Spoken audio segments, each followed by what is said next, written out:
सहजता पूर्वक शीर्षासन का अभ्यास।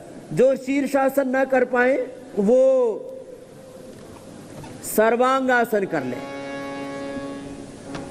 ये शीर्षासन हमें ऊर्ध्वरेता बनाता है। इससे हमारे चेहरे पर नेचुरल ग्लो, शाइनिंग बढ़ती है।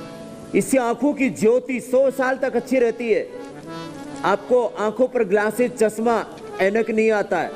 कैटरेक्ट, ग्लूकोमा, दृष्टि दुर्बलता, आंखों की समस्या, बालों का झड़ना, चेहरे का निस्तेज होना, चेहरे के ग्लो, शाइनिंग का कम होना, धातु रोग कई प्रकार के, स्मृति दुर्बलता, मेमोरी का कम होना, उन सब के लिए बहुत ही महत्वपूर्ण है शीर्षासन। ऐसे 1 से लेकर के 2 मिनट